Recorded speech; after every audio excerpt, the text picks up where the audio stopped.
Magandang araw sa inyo mga kawidman. Ito na naman pala si Billy Jack Sanchez at nagbabahagi sa inyo ng aking mga kaganapan dito sa Canada. Isa po akong OFW at ang layunin ng ating programa ay maghanap ng mga kasagutan sa ating mga katanungan tungkol sa pinagbabawal na halaman dyan sa ating bansa. At disclaimer lang po, maaari po kayong makakita ng mga eksena at materyales na hindi po angkop sa mga bata. Kaya patnubay po ng magulang ang kinakailangan at syempre, viewers discretion. Kaya sana ma-enjoy nyo po ang video. Let's start the video. Time check mga tol. Uy, nahulog pa yung flask ko, sorry. Buti bakal yan. So pag sinapol ka yan, basag talaga ulo mo. Papunta tayong gym ngayon mga tol. Ano? Pupuntahan natin yung gym ni George St. Pierre. So may 2 weeks na libre daw doon. Makilibre muna tayo ng 2 weeks, 14 days. Tara, kumana tayo doon. Pasok tayo. Ay. Yung ride natin tol, unlimited. Merci.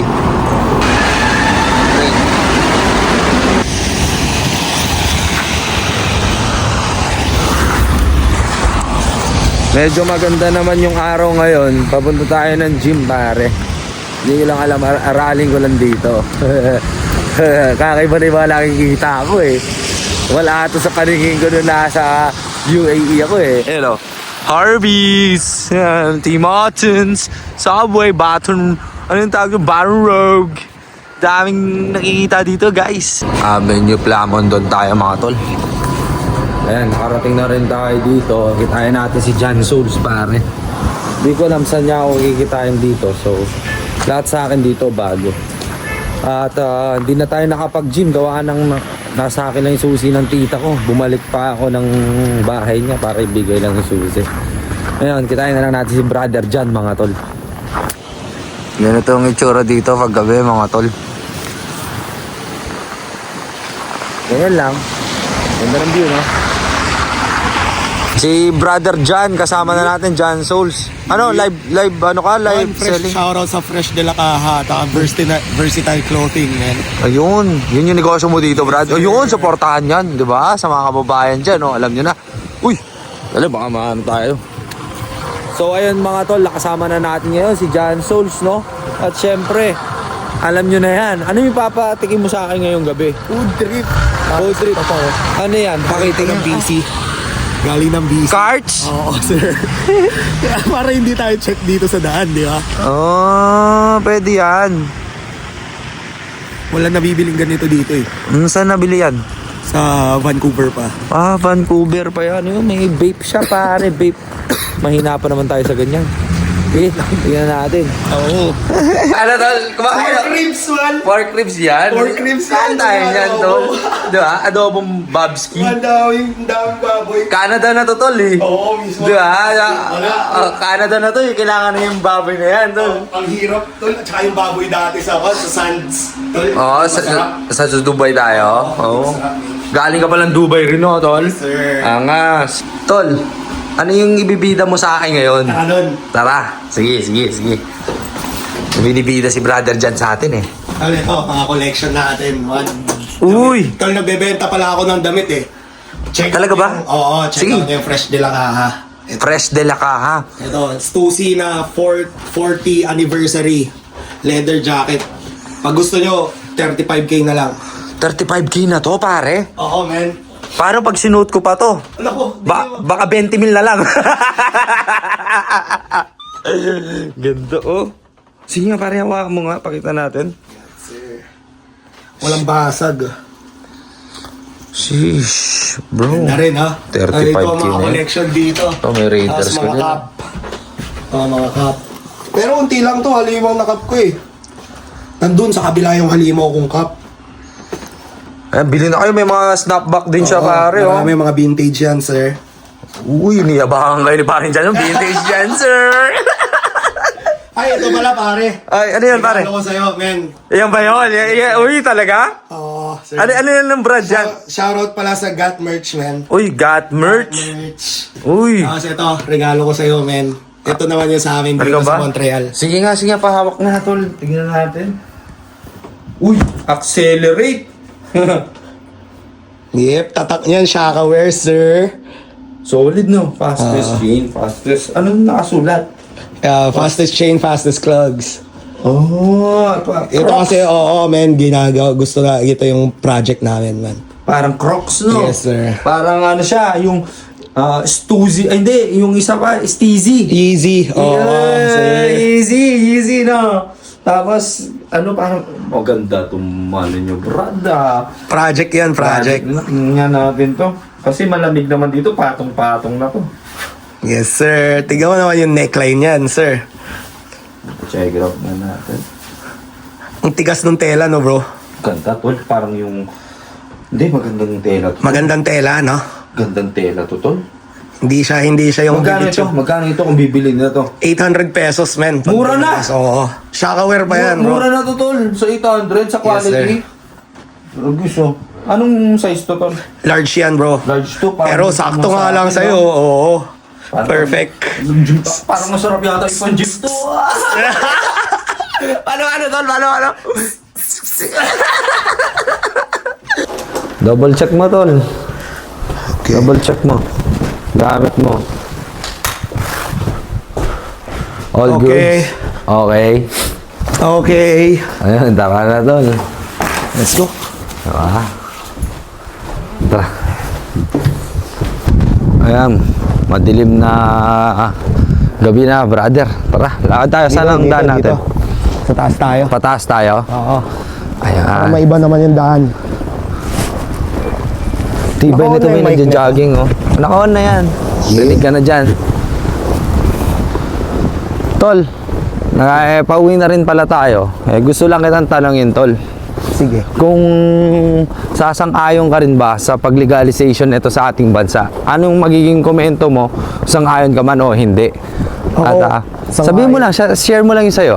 Sangayon ako man eh. Okay?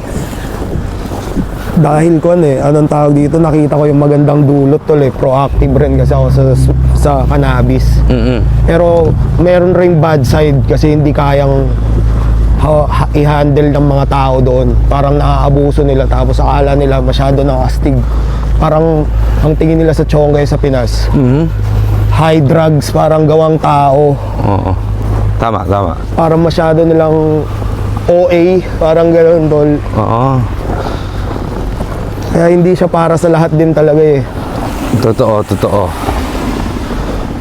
Sa akin kasi pangkalma ko lang siya eh. Parang pagka nai-stress ako, kalmado lang din. Oo. Pero pag may trabaho ako, hindi ako maggaganyan. Yan. Yeah. Ang trabaho lang. Trabaho lang. Sir. Galing. Malayo-layo pa tayo, tol? Kaya dyan yung bus stop, man. Bus tayo dito. Oo, tapos pag ganun tayo, papunta tayo ng Plamon doon, tol. Talaga sikat ang street ng Plamon doon dito sa Montreal, no? Oo, Filipino street siya, bro. Kumbaga, yun yung tagpuan ng mga magkasintahan ng panahon. Kaya siguro nalaman yan, eh, no? Diba, tol? Mismo. Meet tayo, Plamon doon. Ano mga ganun, eh, no? Gets mo, tol? Mismo. Diba? Hindi tayo Plamon doon. Naging tagpuan ng mga magkasintahan, eh, no? Mismo. Yun yung mga haka-haka ko nung kasi nun, tol, eh. Dati, no? Oo. Mga ganun. Siyempre, sikat na tagpuan. Tara, tawid tayo habang walang ko. Tara. Oh, patay yung mga botas mo dyan, pare. Oo. Okay lang yan. Ito yung kaya nga botas eh. Pambatak, ano? Oo. Ganda ng view dito, no, pare? Ano? Ganda. Ang ganda ng Canada pero Ano? mahirap. Hirap. Oo, kala nila madali dito. Hindi, men. Ang laki Nakita ko, oo. Ang laki ng tax na binabayaran dito, bro. Pero okay naman ang gobyerno. Di ba? Maganda dito, benefits. Bro, thank you tol sa Tim Hortons tol, kape. Cheers natin yan. Black coffee to? Ba't yan, tol? Bisco. Biscop mo, masarap yun. Masarap ba yun tol? Sarap to sa Yossi. Yossi? Mamaya na, malamig sa labas tol. Cruisan bread bro. Glazed with ano to? Sugar. Biscop tao dito.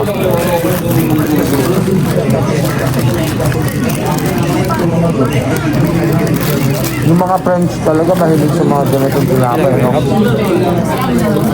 Kasi yung uncle ko, yung asawa ng tita ko to, kakaiba din yung diet nila. Salad. Salad, cold sandwiches. Ay, Akala ko ibang lahi kayo. and, Tagalog siya. hello po ma'am. Uy, gagi, ang galing ng ano nila tol, oh. Tignan nyo, Tim Hortons. Follow mo Diabetes. sa atin. Nagbablog siya eh. Follow mo Ako niya, tropa sila Kadopa. Si Kadopa. Saan kayo galing? Sarap. Malayo. Kinderton? Ah, Taga dito ka rin natin. Ha? matagal na kayo. Ako, sa call pa ako eh. Tagal na ako eh. 14. Ate, may internet ka? Follow mo naman ako. Ano ka ba? Facebook po. Facebook po. May Facebook ka? Okay. Meron. Okay na. Follow na natin. Para Hindi na, baka sigurado. mamaya Ate, meron siyang meron siyang 350. Kilala po sa Pilipinas. Scammer daw tayo, Brad. So dito na muna nagtatapos ang ating vlog mga tol at araw-araw naman at may mga nakakausap tayo mga kababayan nating Pilipino na talagang sumusuporta din sa ikinabubuti ng pinagbabawal na halaman sa ating bansa na tinatawag na cannabis. Sana dumating yung araw sa pananaliksik kong ito ay magkaroon ng ideya ang bawat tao na nanonood ngayon sa aking programa na maaari natin itong pakinabangan lalong-lalo na ang ating marijuana kasi sinasabi ko sa inyo wala talaga tayong makukuha dito kunwari Pilipino ka wala kang makukuhang weeds na galing sa atin na nandito pero kung gagawin natin legal at sinasabi ko sa inyo malaki talagang tulong ito gawa ng maraming benepisyo ang meron ng most potent sativa na tumutubo sa ating bansa at yun ang hanap-hanap din talaga ng mga puti at ng kahit na sinong tao. Sabihin ko sa inyo, the best talaga yung weed natin. Sana maging legal nang makatulong tayo sa exportation ng pera. No? 'Di ba? Para tumaas naman yung value ng peso. Baka malay nyo, kaya maging 1:1 ang dollar to peso, 'di ba?